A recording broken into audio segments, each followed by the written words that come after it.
You can spend years waiting for your family to see you, but the hardest thing I ever learned is that sometimes, they already have. My name is Elena, I'm 33 now, and 3 weeks ago, my mother called asking me to become her full-time caregiver. She was crying. I'd never heard her cry before, not like that. Before I even answered, I felt something in my chest, not guilt, not anger, just clarity. The kind you only get after you've already walked through fire alone. Let me take you back 4 years. 4 years ago, I was 29 and sitting in a doctor's office being told I had acute lymphoblastic leukemia, stage 4, aggressive. I worked as a legal assistant then, mostly reviewing estate documents for elderly clients, wills, power of attorney forms, the paperwork people sign when they still believe their families will show up. I was good at details, good at being needed without taking up too much space. When the doctor said the word leukemia, I didn't cry either. I asked when treatment would start, I asked what the cost would be. I pulled out my phone and opened a notes app like I was preparing someone else's file. That evening, I sat in my apartment, small, clean, mine, and stared at my phone. I wanted to call my mom. Not because I expected comfort exactly, but because some part of me, the younger part, still believed that this would be enough, that cancer would be the thing that finally made me matter. I called. She picked up on the 4th ring. I could hear my younger sister, Haley, laughing in the background. They were planning centerpieces. Haley was getting married in 5 months. I told my mother what the doctor said. I used small words, clear ones. There was a pause. Then she said, "Oh, honey, that's awful, but Haley's really overwhelmed right now. Can we talk about this after the wedding?" I didn't say anything. She filled the silence. "You've always been so strong, Elena. You'll get through it. You don't need us hovering." I said okay. I said it in the same voice I used to confirm client appointments. We hung up. I sat there in the dark and realized something I'd been avoiding my whole life. I had always been the strong one because no one was ever going to be strong for me. Here's the thing about my family that you need to understand. My father died when I was 14. After that, my mother, Caroline, ran our home like a woman rationing the last supplies on a sinking ship. Everything went to Haley. Haley was 3 years younger, sensitive, the kind of child who cried when she didn't get her way, and our mother responded by giving her everything.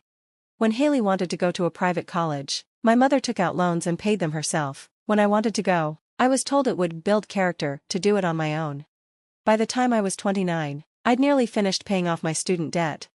Haley had a degree, a fiancé named Marcus, and a wedding budget that kept growing. None of this was hidden, it was just understood. At Sunday dinners, when I still went, my mother would stand at the stove, stirring the same tomato sauce she'd made since I was small, and say, "This house stays in the family, the real family." She meant the daughter with a husband, with future grandchildren. I was the backup plan, the one with the open schedule. She'd watched her own mother be cared for by an unmarried aunt who gave up everything, and she'd decided that was just the natural order. I'd heard it so many times it stopped stinging. What I didn't know, what I wouldn't know until much later, was that my mother had already made her decision about who deserved what. And she'd put it in writing.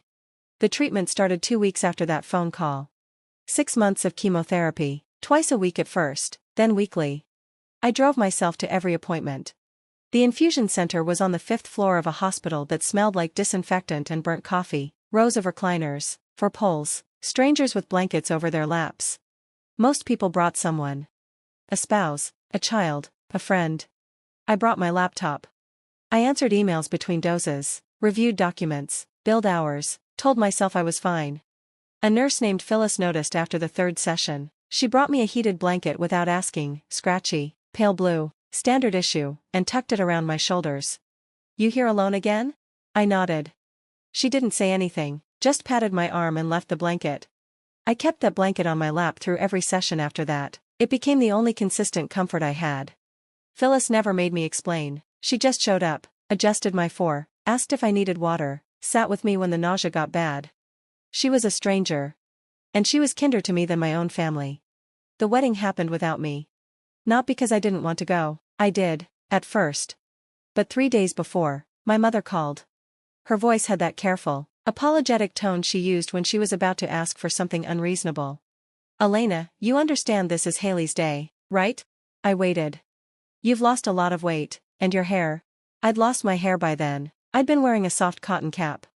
"It's just that the photos are forever, and Haley's already so anxious. Maybe it's better if you sit this one out?" I looked at myself in the mirror, thin, pale, bald under the cap. And my mother was asking me not to come because I looked like someone fighting for her life.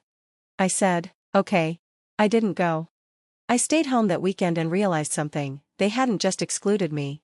They'd erased me. I stopped waiting for them to notice after that. Then I found the deed. It happened by accident. I was at work, processing a Medicaid application for a client, an older man who'd signed his house over to his daughter and now couldn't qualify for care. My boss, Margaret, walked me through it. People think gifting a house protects it, she said, but if you do it within 5 years of needing care, the state counts it as a penalty. You can't get Medicaid until the penalty period runs out. She showed me the math: the house value divided by the average cost of a nursing home, months, sometimes years, of ineligibility. It's called the look-back period, she said, and it destroys families who don't see it coming. I filed it away, standard stuff. Then, a week later, my mother mentioned something in passing on the phone. Don't worry about the house, Elena, it's handled, it'll stay with the family. I hadn't asked about the house, but the way she said handled stuck with me. That night, I did what I do for clients every week. I opened the county property records database. I typed in my childhood home's address. And I found it. A quitclaim deed, recorded 11 months earlier. Grantor, Caroline Marsh. Grantee, Haley Marsh. Consideration, $1. My mother had signed the house over to my sister. For $1. While I was in chemotherapy. I printed it. I don't know why. Some instinct told me to make it real. I sat at my desk and stared at the page. The date was right in the middle of my treatment, the same month I'd asked my mother for help with medical bills and been told there was nothing extra right now. The same month they'd put down a deposit on Haley's wedding venue. I folded the deed carefully. I put it in a file folder. And I didn't tell anyone. Not yet. Here's what that deed meant, and why it mattered. If my mother ever needed nursing home care, if her savings ran out and she applied for Medicaid, the state would look back 5 years.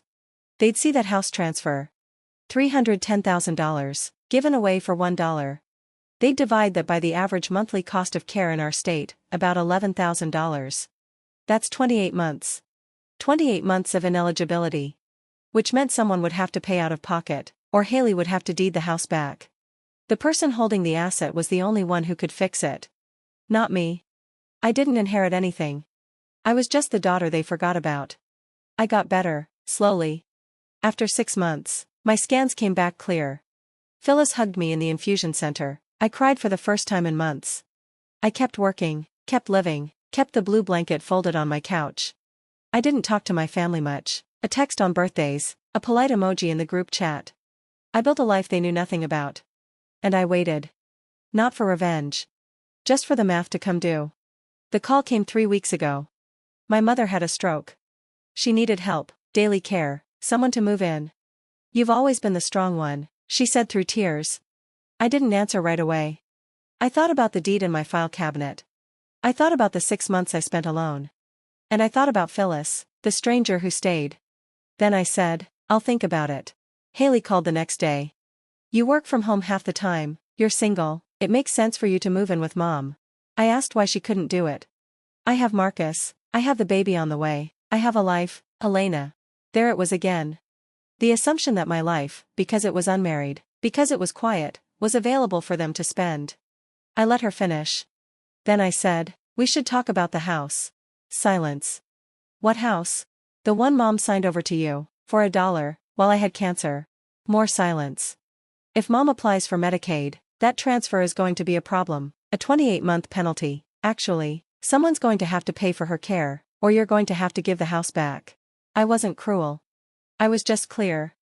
The house isn't in my name, Haley, it's in yours. They had a family meeting without me. I heard about it later. Marcus was furious. He hadn't known about the deed. Haley tried to explain. My mother cried. In the end, they did the only thing that made sense. Haley deeded the house back. They hired a caregiver. They split the cost. And I stayed exactly where I was. I don't feel guilty. I send my mother a card on her birthday. I check in occasionally. But I don't send myself anymore. That's the difference. Love is something you give. Not something someone else gets to take. If you're watching this and you've ever been the strong one, the one everyone leans on but nobody checks on, I want you to hear this. Being available is not the same as being loved.